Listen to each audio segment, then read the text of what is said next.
Hey guys, welcome back to my YouTube channel. Here myself Vaishnavi, and today I'm here to teach you the second chapter of English literature, that is Burgess, for class 12th and 11th ISC students. Okay, Burgess is written by Robert Frost. Robert Frost was a reporter as well as he was a teacher of English and psychology. Okay, then he started writing poems. Basically, he writes poem on rural people, their occupations, events, and situations. Okay, so this poem is basically um, shows the harsh reality, means escaping from the harsh reality of adult world. ठीक है, इस poem में basically ये बताया गया है कि ये एक नरेटिव पोएम है और इसमें हार्श रियलिटी जो हमारे इस टाइम अडल्ट में हो रही है, जो रियलिटीज़ हैं उससे एस्केप करना, उससे भागने के लिए ये बर्जेस पोएम लिखी गई है. बेसिकली ये भाग नहीं रहा है and it is a bridge between, means here birches is a bridge between two worlds. Like I am writing over here, bridge between two worlds. First is real, second is imaginary.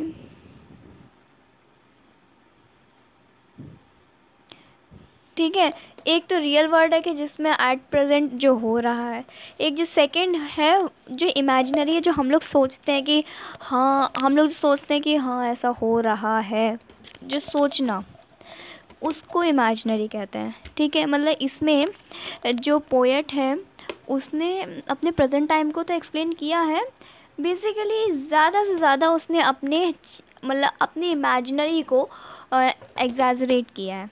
Okay, so start करते हैं poem.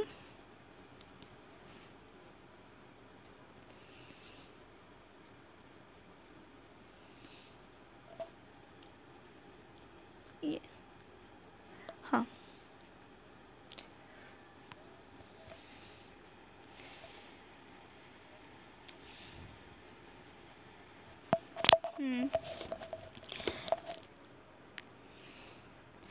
When I see birches bend to left and right, means left और right जब birch उन्होंने देखी, across the line of straighter darker tree. अब birches, एक बात बता दें, बर्चेस ट्रीज होते हैं. मैं फ़ोटो दिखा देती हूँ. देखो, ये ट्रीज़ हैं, ये स्ट्रेट है. ठीक है, स्ट्रेट ट्रीज़ हैं और इन्होंने बताया है कि ये लेफ़्ट टू राइट स्विंग हो रहे हैं. तो ये देखो, ये नीचे की ओर स्विंग हो गया, मीन्स ये लेफ़्ट टू राइट स्विंग हो रहे हैं. ओके, बर्चेस ट्रीज होते हैं. सो वो जो पोएट है उन्होंने बोला when I see birches bend to left to right, जब वो लेफ़्ट टू राइट बेंड हो रहे थे स्ट्रेट से, मतलब जो स्ट्रेट थे वो स्ट्रेट से लेफ़्ट टू राइट हो रहे थे. ठीक है, उन्होंने देखा, I like to think some boys being swinging them. अब देखो, यहाँ पे एक वर्ड हो गया आई लाइक टू थिंक, मतलब ये the poet is wishing to think, मतलब पोएम चाहता है कि मैं ये सोचूं कि एक लड़के ने वो स्विंगिंग की है, मतलब वो स्विंग कर रहा था. ठीक है, वो लेफ़्ट एंड राइट जो हो रहा है वो एक लड़के की वजह से हो रहा है, वो सोचना चाहता है. He was willing to wishing. Okay, then but swinging doesn't bend them down to stay as ice storm do. यहाँ पे देखो, यहाँ पे इन्होंने बताया है कि ये जो स्विंगिंग है, ये मतलब जो स्विंगिंग है वो एक लड़के की वजह से नहीं हो सकती है. ठीक है, मतलब एक लड़के की वजह से नहीं हो सकती है, वो तो एक आइस स्टॉर्म ही कर सकती है. ठीक है, ये बोल रहे हैं, इन 4 लाइनों में पोएट ने ये बोला है कि उन्होंने जब देखा कि ये बर्चेस स्ट्रेट से लेफ़्ट टू राइट हो रहे हैं बेंड, तो वो सोचना चाहते हैं कि ये एक लड़के ने किया है ये, लेकिन स्विंगिंग ये जो लेफ़्ट टू राइट स्विंग हो रहा है ये एक लड़के की वजह से नहीं हुआ है। The reality is ice storm, ठीक है, आइस स्टॉर्म की वजह से हुआ है। Often you must have seen them loaded with ice a sunny winter morning after a rain. ये बोल रहे हैं कि often you must have seen, आपने हमेशा देखा होगा कि जो आइस होती है वो जो लोडेड होती है, मीन्स विंटर्स में क्या होता है, जो आइस होती है कभी कभार ब्रांचेस पे जम जाती है, ठीक है, वो जम जाती है तो loaded with ice and wait a minute, ठीक है, कि मतलब वो ऊपर जम जाती है ऐसे, रुको,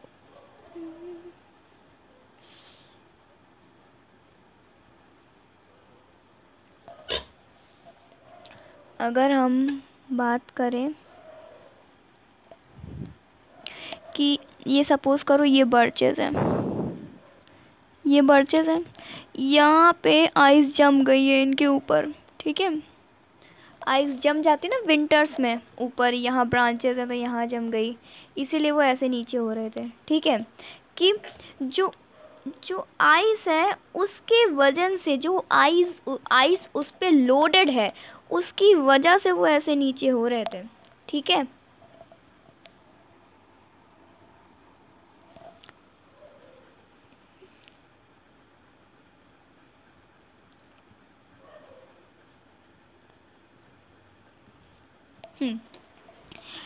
They click upon themselves as the breeze rises.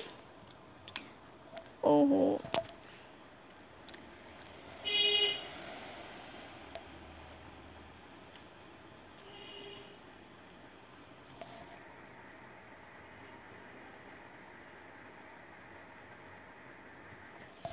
They click upon themselves as the breeze rises and turn many colors. अब देखो वो जो आइस स्टॉर्म, जो आइस थी वो जो बर्चेस पे कवर्ड थी, जो कि कवर कर लिया था as a freezing rain form में, तो वो क्लिक अपॉन देमसेल्फ मीन्स वो मेल्ट होने लगी, इट स्टार्ट मेल्टिंग। क्यों मेल्ट होने लगा? क्योंकि यहाँ पे लिखा है sunny winter morning, sunny, sun की वजह से, ये सन की वजह से वो मेल्ट होने लगी, ठीक है। एज ब्रीज राइजेस, जब ब्रीज राइज होने लगी तो टर्न मैनी कलर्स, वो बहुत से कलर्स में, भाई जब ये इतना अच्छा था सीन, तो जब आइस मेल्ट हो रही थी तो कुछ शाइनिंग की वजह से, जैसे देखा होगा हम लोग ने, आप लोग ने फिज़िक्स में पढ़ा होगा, जब लाइट पड़ती है तो वो स्पेक्ट्रम दिखाता है, बहुत कलर दिखाता है, येलो, वाइट, ठीक है, वाइट तो नहीं दिखाता है, वाइट लाइट तो फुल होती है, ओके, येलो होता है, वॉयलेट होता है, विबग्योर में दिखाता है, ठीक है।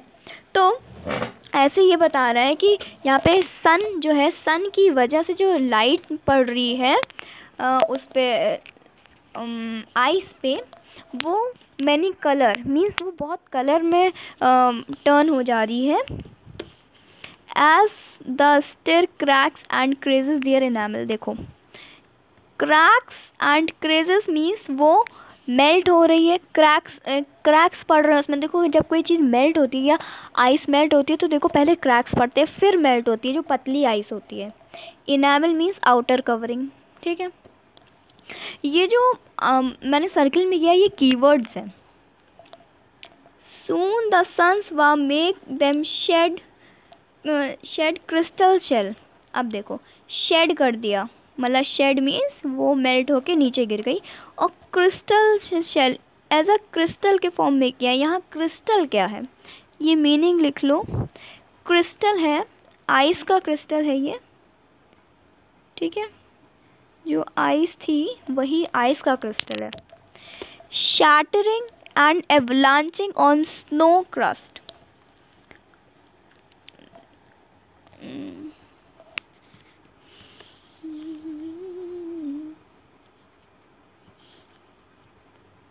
यहाँ शैटरिंग का मतलब वो नीचे गिर गया, ठीक है। एवलांचिंग का मतलब होता है कि जो ग्लास होता है ना, मीन्स जो ब्रेकिंग आइस है, जो ब्रेकिंग आइस है इसको शैटरिंग क्रिस्टल से कंपेयर किया गया, जो क्रिस्टल गिरता है, और glass that falls like an avalanche, ठीक है। जब वो एवलांच होता है कि बहुत ज़्यादा फ्लो आता है, बहुत ज़्यादा फ्लो आइस का आता है माउंटेन्स के ऊपर से, ठीक है, बहुत ज़्यादा फ्लो, उसको एवलांचिंग बोलते हैं। तो ये जो आइस क्रिस्टल है, ये वाला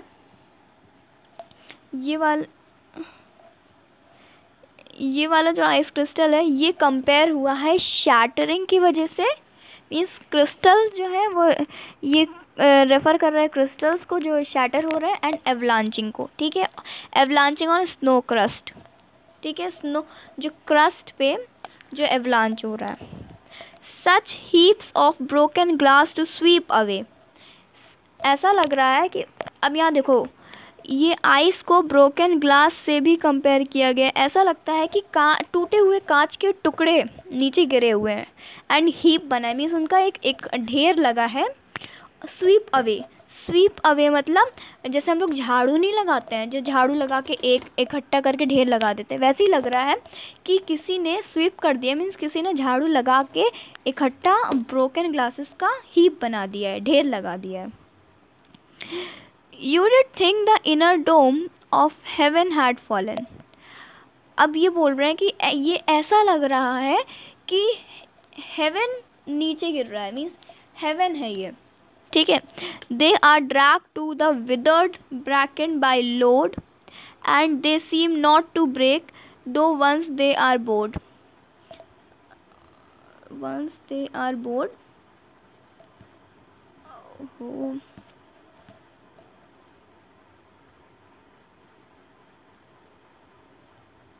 देखो यहाँ पे ये क्या दिखा रहे हैं, ये बता रहे हैं कि they are drag to the withered bracken by load.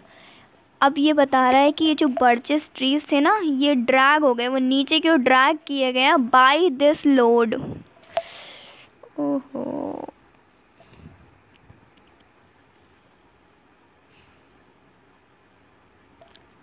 Wait,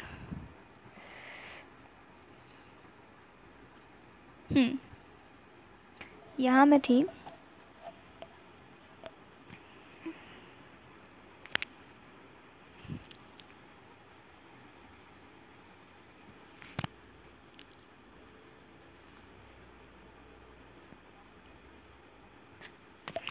ये बता रहा था कि ये हाँ, ये ड्रैग किया गया है। मैं बता रही थी कि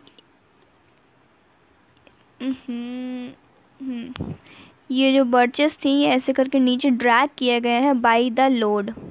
लोड किसका? आइस का, ठीक है, आइस का लोड। अब देखो, and they seem not to break though once they are bowed, so low for long they never right themselves। अब देखो ये बता रहा है, दे ड्रैग वाली लाइन समझ में आ गई, and they seem not to break मतलब वो ऐसे नीचे ड्रैग हुआ है कि बिल्कुल ही नीचे आ गया है, कि ऐसे नीचे ड्रैग हुआ है, बिल्कुल ही नीचे आ गया है, लेकिन यहाँ पे इसकी पत्तियाँ होती हैं, ठीक है, लेकिन ये ऐसा बता रहा है कि नॉट टू ब्रेक मतलब ये टूटना नहीं है, ये टूटेगा नहीं। ओहो,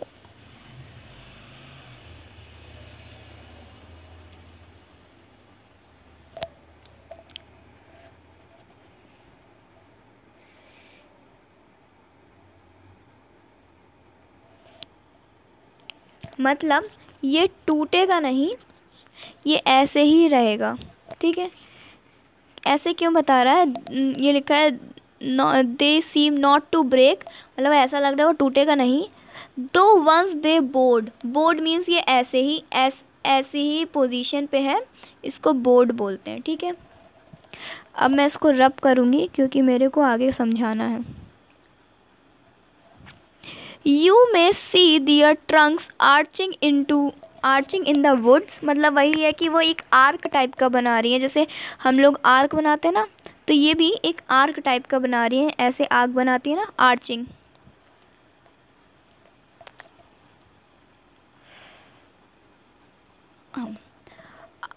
कहाँ थी, हाँ, ईयर्स आफ्टर, हाँ यहाँ जो मैंने ये लाइन बताई नहीं, so long so low for long they never write, but इतना, ये देखो ये इतना नीचे हो गया है, ठीक है, बट इतना टाइम हो गया है कि वो अब कभी सीधा खड़ा नहीं हो सकता, मतलब वो टूटेगा तो नहीं, ये तो पक्का है, वो टूटेगा नहीं, वो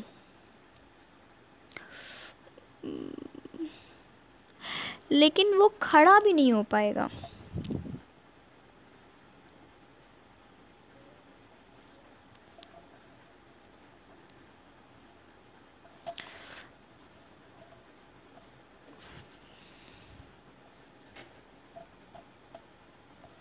Wait a minute.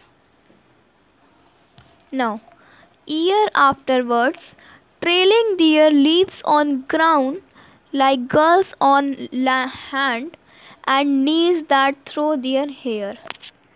ये देखो, ये बता रहा है, मैं आगे एनिमेशन के थ्रू बताऊंगी तो और समझ में आ जाएगा कि कैसे लड़की बैठी थी।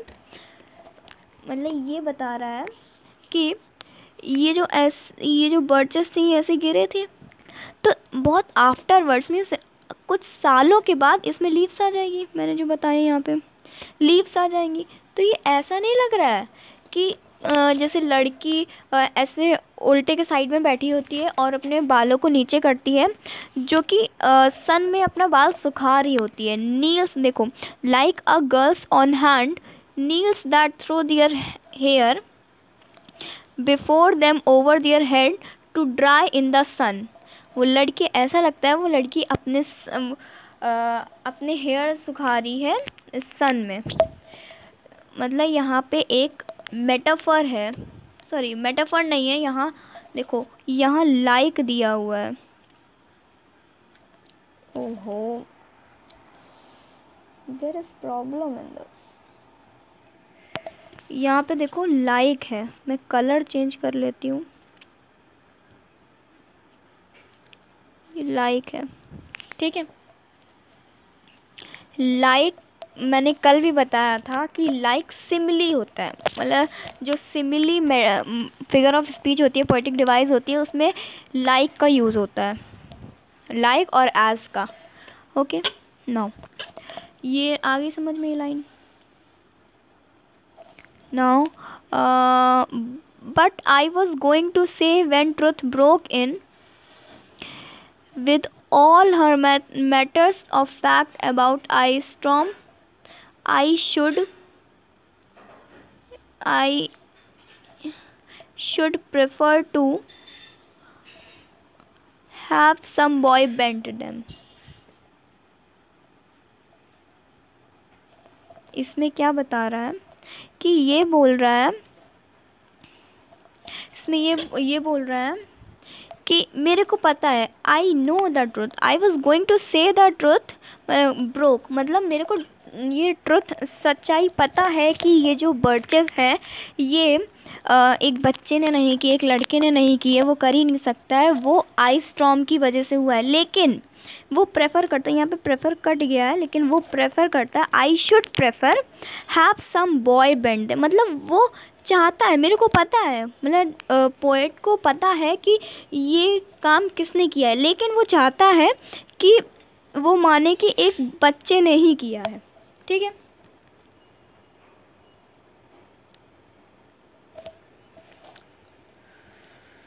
Oh my God. As he went out and in to fetch the cow, some boy too far from the town to learn baseball, whose only play was he found himself summer or winter and could play alone.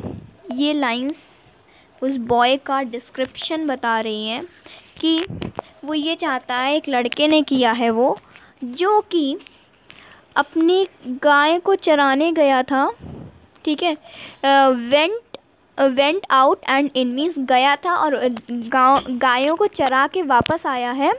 Fetch the cow some boy too far from, जो उस लड़के ने किया है जो गाय को चरा के वापस आया है और वो टाउन से बहुत दूर रहता है, इसीलिए उसको बेसबॉल नहीं आता है। ठीक है, मतलब वो टाउन के इतने दूर रहता है कि वो बेसबॉल को सीखने के लिए नहीं जा सकता है बाहर।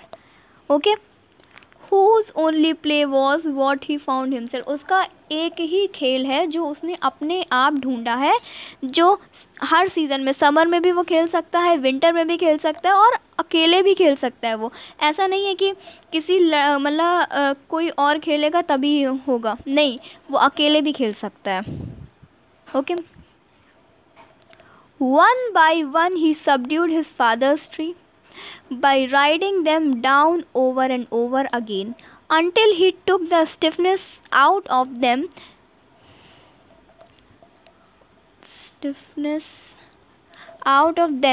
and not one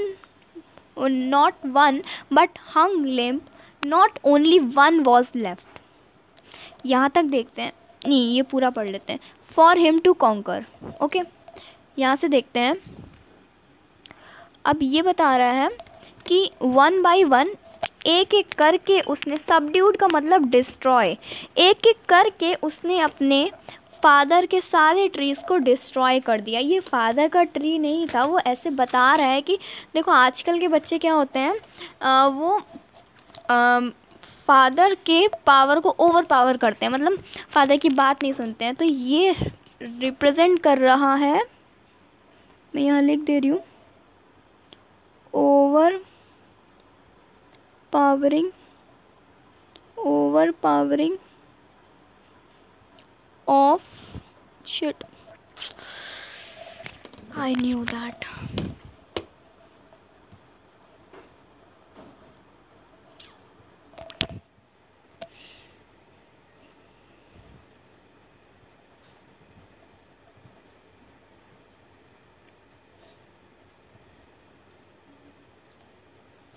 overpowering the, यहाँ मैं लिख दे रही हूँ, फादर्स फिगर। ठीक है, आप लोग लिख लो, मैं इसको रब करूँगी। overpowering द फादर्स फिगर, वो मतलब अपने फादर की संपत्ति आई थिंक ठीक रहेगा, मतलब फादर की चीज़ को ओवर पावर कर रहा था। Okay, means one by one he subdued his father's tree bye riding them down over and over again, मतलब वो बर्चेस ऐसे स्ट्रेट थी, उस पर वो चढ़ता था और उनको नीचे खींच के लाता था, फिर चढ़ता था, फिर नीचे खींच के लाता था। Okay, by riding them down over and over again, बार बार, until he took the stiffness out of them। Stiffness